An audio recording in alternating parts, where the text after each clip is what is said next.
Now it's time for our weekly feature, the Road to Cheltenham, with Pricewise's Tom Segal. Now, Tom, it was a big weekend of festival trials. Let's start by looking at sprinter Sacre, who completely annihilated the field in the Victor Chandler chase. What did you make of his performance? Yeah, better than I expected, Sarah. I thought he was brilliant. He's just the best horse around. He's just absolutely superb. I don't think I've ever seen a 2-mile chaser like him. Soft ground, heavy ground, fast ground, whatever. He's just far too good for them. I mean, barring an act of God, I can't see him being beaten in the champion chase. Jumps so well, I don't see, he's not going to fall over, is he? So that's just great to see him. He's a one-in-a-lifetime horse for me. He's brilliant. Despite Bobsworth being absent at the weekend, Imperial Commander, Katenko and Cape Tribulation emerged as lively outsiders for the Gold Cup. What did you make of their performances? Yeah, they all did really well, didn't they? Cape Tribulation stays very well, doesn't he? He's obviously a previous Cheltenham Festival winner. He won the Per Temps last year. A little bit concerned about his jumping, I think, on faster ground. I think the conditions helped him. They went so that much slower that he could get into a rhythm there, and his stamina kicked in. I don't think if the ground was quicker, he'd jump well enough to be a Cheltenham Gold Cup winner. Could see him running on into maybe third or fourth. Imperial Commander was brilliant, wasn't he? It was great to see him back. He went through the race like the best horse. He did everything right, just got worried about out of it close home. If he doesn't bounce, it's going to be a second run back in the Gold Cup after a long layoff. He's right in there, isn't he? I mean, we've got we all know how good he was in his pomp. He's got to be a consideration. I think he's 12 now. Will he be able to cope with the likes of Bobsworth and Sir Deschamps? I doubt, but it's a great horse, and it was great to see him come back.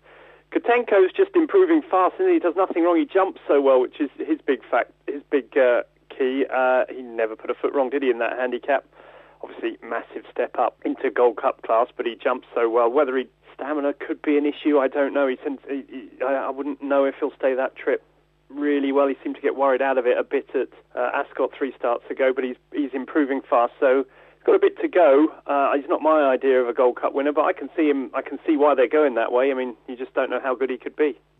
And what about novice hurdlers? At Fisher's Cross just got the better of the new one at Cheltenham, and PONT ALEXANDRE won in Ireland.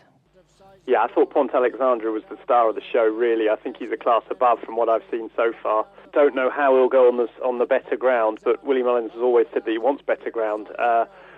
He was comparing him to Hurricane Fly, best novice hurdler he's had since Hurricane Fly, and that includes Michael Dagenais and lots of good horses that have won loads of good races at Cheltenham Festival. So he'd be my number one at the moment, but then he's priced accordingly. The new one, I think, will be better on better ground. I just think they took the speed out of him. They set the race up for at Fisher's Cross, who I think is a stayer of the Albert Bartlett. Would be his race at the festival, and he'd go there with a chance. I think Tony McCoy was saying afterwards that he needs soft ground. I agree with that. I think his jumping's a bit iffy still, so the faster the ground will put more pressure on his jumping, but he's clearly a good stayer.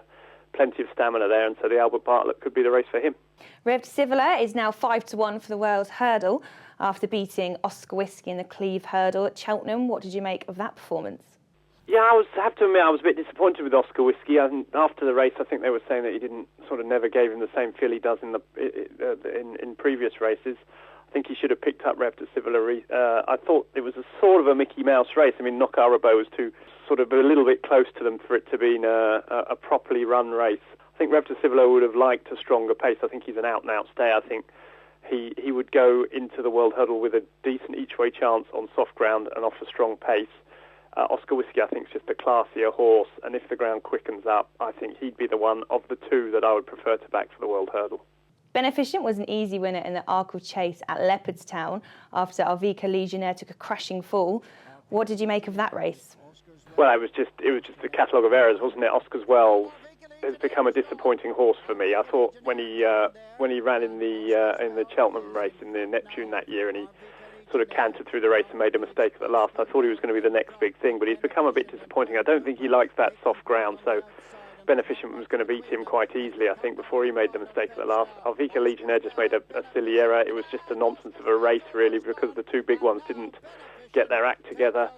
I can't see it having any effect on Cheltenham, really. And Beneficent is the clear leader and going to win the Frank Ward Solicitors, and is the beneficiary of mistakes from Oscar Well and the exit of Arvika Legionnaire.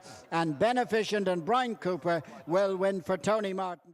What did you make of Texas Jack, who also won on Saturday? Although the trainer has said he's unlikely to go to the festival, but what did you make of that race?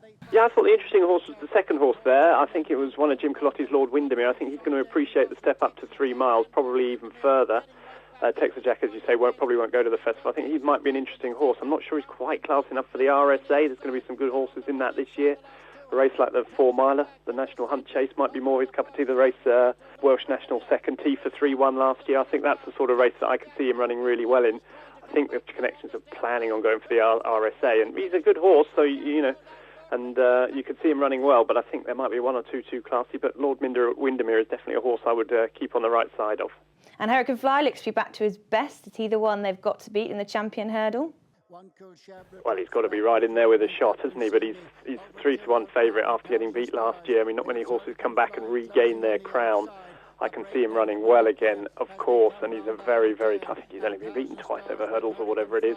The race never went right for him last year. He's got to be right in there. I mean, he's quite rightly, for me, the favourite, but it was a bit of a nonsense of a race. Binocular wasn't given a hard time. He was only beating his stablemate 1,000 Stars. I think they've raced against Dudgeon 9 times, and Hurricane Fly's won every one. So it wasn't unexpected how easily he did it, but the manner of his victory was very impressive. He cantered through the race, went quickly clear. Got to be right in there in the firing line for the Champion Hurdle. Do I want to back him around 3-1? No. It is Hurricane Fly who's absolutely cantered home. Won very impressively for Ruby Walsh. Big battle on for second place. Oh, that's a head bobber between 1,000 Stars and Binocular. But